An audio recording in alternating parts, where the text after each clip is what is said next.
Today you'll get to see us feed some of the best feed that I think I've been able to find for growing big fish.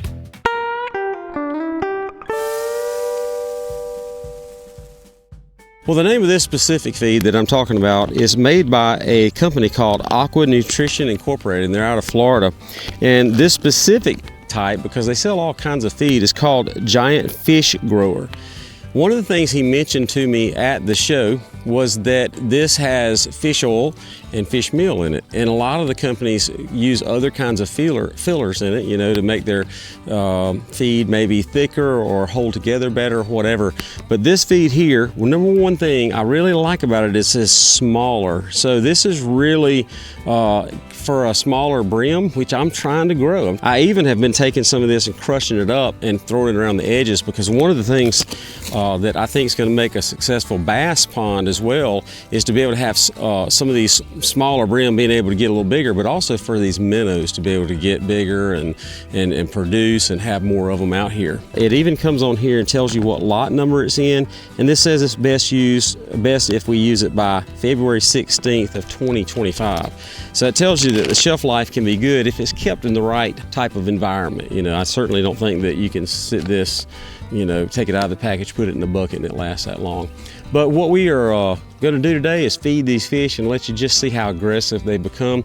And you're going to see a lot of small fish, but you're going to also see a lot of big fish. In fact, one of the people that I'm selling this to is a good friend of mine, and he came by, and I'll be honest with you, Jay Winkler, you know who I'm talking about.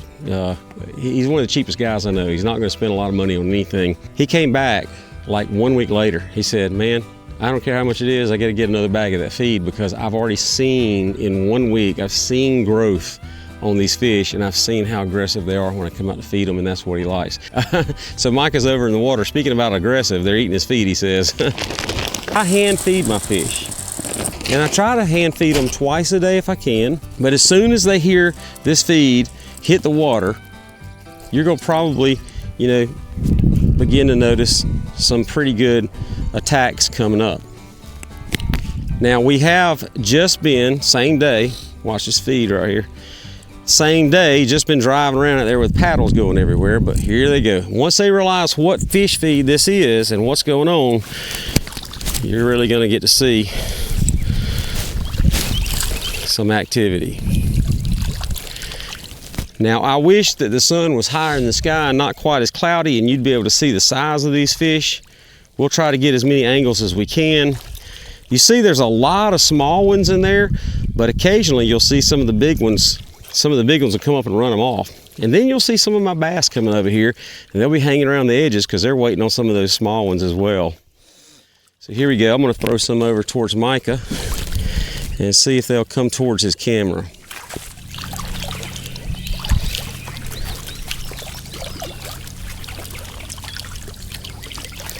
Yeah, but just notice, take a pan right here at all these fish that are coming up and just really getting after this feed. Now, I'll throw it on the other side. I'll get some other fish that have been over in that area, and they'll start coming to the other side as well.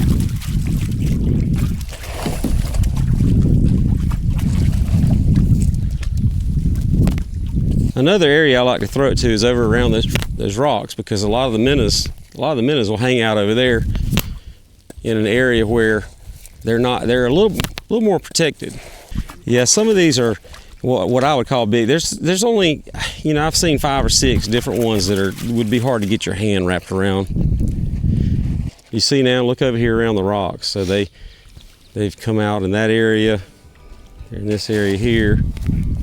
What I was having a problem with on the other feed is that it wasn't getting eaten, not all of it. So they would eat for just a little bit, and they would, and I was feeding the same amount, and they just weren't really coming back to it. And they would end up floating to the edge, and you know, I really don't want that to happen. I want to try to get rid of everything that I put out here. So this is about the right amount for one feed during the day, and then at the end of the day, you know, I'll put another size in there. Man, do you hear that? I don't know, I hope these cameras recording system can hear all this attacking the water. And there should be some bass swimming around here. This wind's got them a little messed up. I tried to cast a few times, and Didn't see any bass taking it.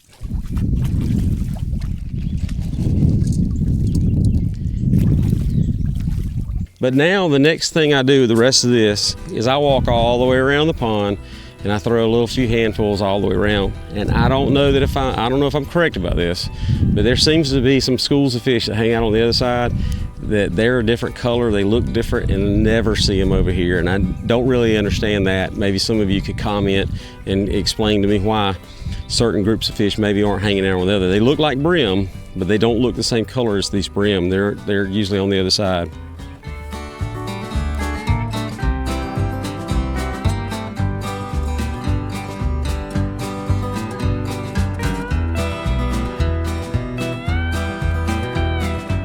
And then whatever I have left over in my bucket, just take it over here to where the water comes in, and I give it to these that live on the other side. Small minnows there. They're all running right to it. So maybe one day you'll have an opportunity to have a pond like I do. Maybe you've already got one. I would highly recommend this feed. You're gonna see it on our website soon, but there may be somebody that you can purchase from that's a little bit closer, causing you to stay local as well, because that's what we're all about, you know. But if I have to ship you some of it, I'll be glad to. I do want to say thank you for continuing to support our channel at Blakely Feed and Seed. We are trying to continue to support other businesses. As you saw a couple of weeks ago, we had Trip Bridges and Katie Bridges there with their family farm. You've seen Patrick Shivers, who we continue to promote. You've seen Blake and Tori and their studio. You're seeing a lot of this, and it's just because we believe in supporting this local area, even down in the smaller towns around us. So continue to watch, like, and subscribe. You know, let's get people back outdoors. That's a wrap.